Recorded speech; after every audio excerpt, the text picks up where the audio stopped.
पुण्यात फ्लॅट घ्यायचा आहे. पण कुठे घ्यायचा, कसा घ्यायचा, कुणावर विश्वास ठेवायचा?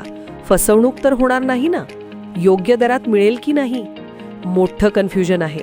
चला तर मग सर्व कन्फ्युजन दूर करण्यासाठी संपर्क साधूयात सारंग अहेर यांच्या रेरा रजिस्टर्ड ड्रीमोरा रियालिटीशी. संपर्क सारंग सुधाकर अहेर, ड्रीमोरा रियालिटी. मोबाईल नंबर 82 83 93 91 91 आणि 62 62 90 910.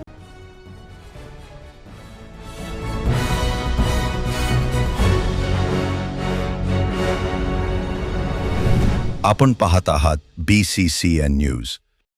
डिझेल न मिळाल्यास शेती पेरणार नाही, शेतकरी संघटनेचा इशारा. तहसील कार्यालयावर काढला मोर्चा. पेट्रोल डिझेलला पर्याय म्हणून इथेनॉल व बायोडिझेल उपलब्ध करून देण्याची मागणी. संपूर्ण राज्यासह बुलढाणा जिल्हा देखील पेट्रोल डिझेलचा मोठा तुटवडा निर्माण झाला आहे. सध्या शेतकऱ्यांची खरीपपूर्व मशागतीची तयारी सुरू आहे. बैलांची संख्या कमी झाल्याने शेती मशागतीसाठी बहुतांश शेतकरी हे ट्रॅक्टरवर अवलंबून आहेत. ऐन खरीपाच्या तोंडावर डिझेल मिळत नसल्याने शेतकऱ्यांची मशागतीची कामे ठप्प झाली आहेत. या प्रकरणी शेतकरी संघटना आक्रमक झाली असून चिखली तहसील कार्यालयावर शेतकऱ्यांनी मोर्चा काढत तहसीलदारांमार्फत पंतप्रधान नरेंद्र मोदी यांना निवेदन पाठवले आहे. शेतकऱ्यांसाठी डिझेल उपलब्ध करून द्या. ट्रॅक्टर शेतातून घेऊन येणे शक्य नसल्याने शेतकऱ्यांसाठी कॅनमध्ये डिझेल द्यावे. डिझेलचा तुटवडा असल्यास पर्याय म्हणून इथेनॉल व बायोडिझेल उपलब्ध करून द्यावे. अन्यथा शेतकरी शेतीच पेरणार नसल्याचा पवित्रा शेतकरी संघटनेने घेतला आहे. या मोर्चामध्ये शेकडो शेतकरी सहकारी झाले होते.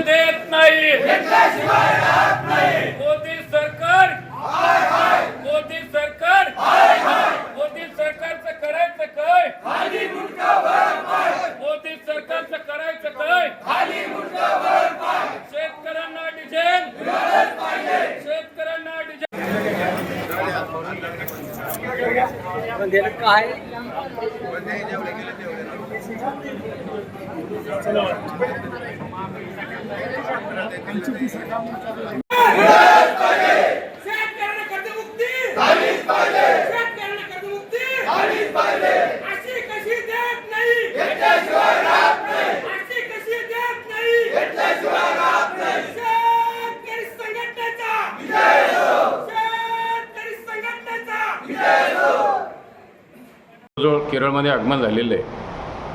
पण म्हणजे 7 जूनला मान्सून महाराष्ट्रात दाखल होईल अशी परिस्थिती आहे.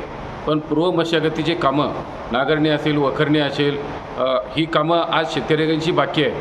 आणि डिझेल मिळत नाही. डिझेलसाठी 25-25 किलोमीटर ट्रॅक्टर न्यावं लागतो. तिथेही 200-200 वाहनाच्या रांगा असतात. दिवसभर त्या ट्रॅक्टरवाल्याला तिथं लटकून राहावे लागते. आणि या परिस्थितीत जर असंच चालत राहिले तर परिस्थिती फार कठीण आहे. आणि आता देशाचे पंतप्रधान म्हणतात की नैसर्गिक शेती करा. बऱ्याच शेतकऱ्याकडे बैल नाही. ज्या शेतकऱ्याकडे बैल आहे त्यांच्याकडे बारदाना नाही. ते कसं आज बाकी त्या शेतकऱ्याकडे पेरणीचं बाकी आहे. म्हणजे शिकलेलं कोणी प्रशिक्षित नाही.